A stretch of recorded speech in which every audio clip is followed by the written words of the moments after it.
Assalamualaikum. I hope you all are fine and doing good. Welcome to new lecture, and here we will prove one more theorem, that the sum of lengths of any two sides of triangle is greater than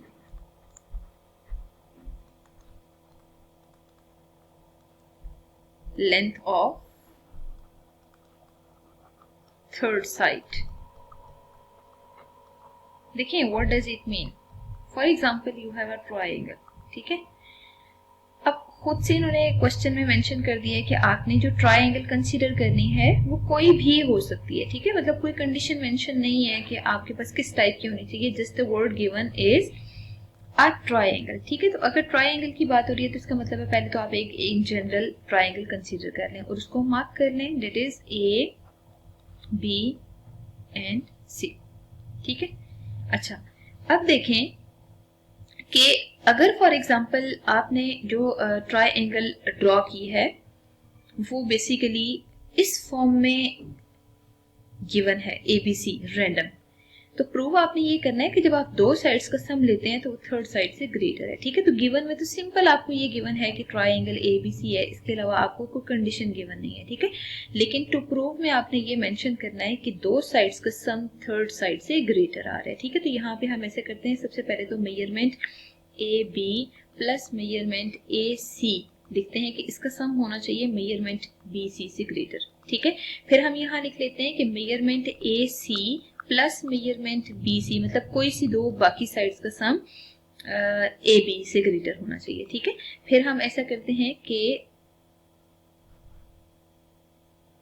A B plus B C का sum देख लेते हैं कि वो भी greater होना चाहिए measurement A सी से। ठीक है, तो जब हम डायरेक्ट यहाँ अज्यूम करने की कोशिश कर रहे हैं ना तो ज़रा हमारे लिए थोड़ा सा मुश्किल हो रहा है। ठीक है, तो बेसिकली आपने प्रूव ये करना है, जैसे यहाँ पे ये देखें, ये फर्स्ट साइड है, ये सेकंड साइड है और ये थर्ड साइड है। ठीक है, तो एज एन हिंट ना ये रिमेंबर करना है। ठीक है, मैं ऐसा करती हूँ कि मैं यहाँ पे स्टेटमेंट को हम रेज कर देते हैं क्योंकि इसको मजीद हमने नेक्स्ट तो यूज़ नहीं करना, तो यहाँ पे सामने ही एज एन हिंट हम लिख लेते हैं ताकि आपको भी क्लियर है।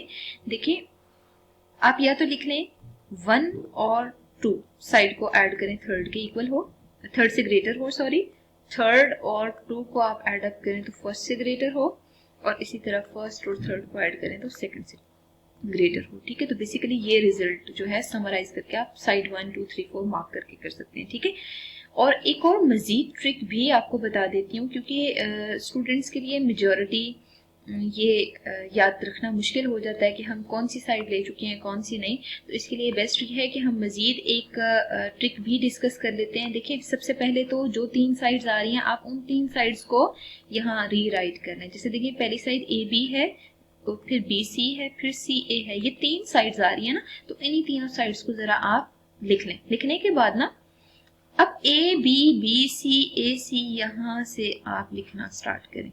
ठीक है, फिर आप ए बी को एट द एंड लिखना स्टार्ट करें और बी सी और सी ए यहां लिख दें।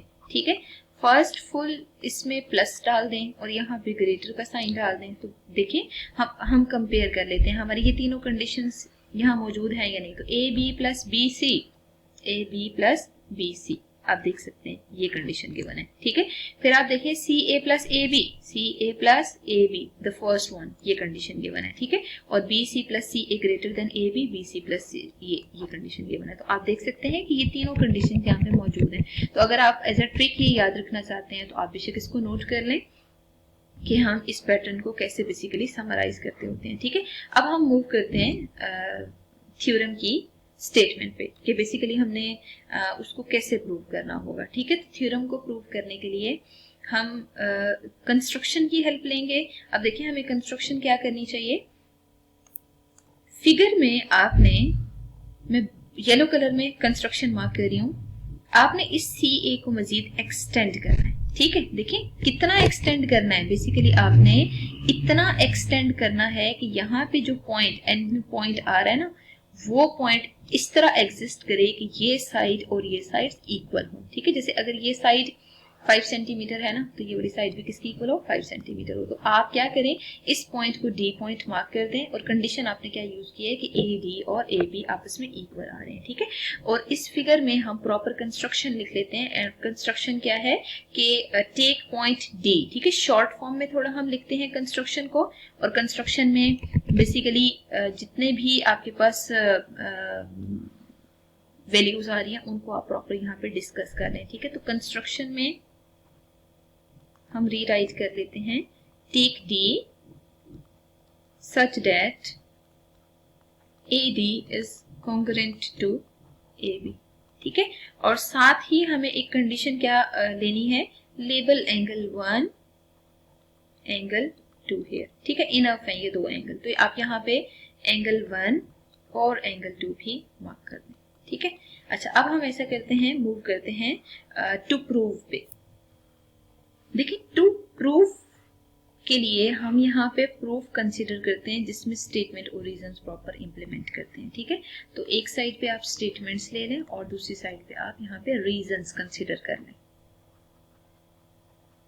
अब देखें, अगर हम ABD ट्राइंगल को लेते हैं, मतलब जो कंस्ट्रक्शन में ट्राइंगल आ रही है ABD, उसकी बात हो रही है। ABD ट्राइंगल में जो साइड AD है वो कॉन्ग्रुएंट है AB के। और देखिए क्यों कॉन्ग्रुएंट है, क्योंकि ये पार्ट हमें कंस्ट्रक्शन में मेंशन करना था, ठीक है ना, कि कंस्ट्रक्शन में हमने यही लेट किया कि डी पॉइंट आपने इस तरह लेना है, such that AD is congruent to DB, ठीक है।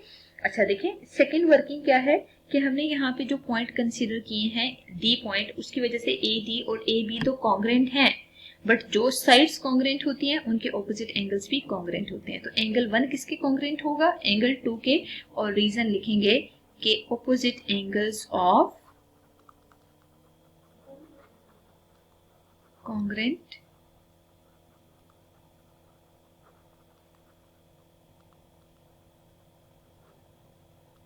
ट्राइंगल्स, ठीक है।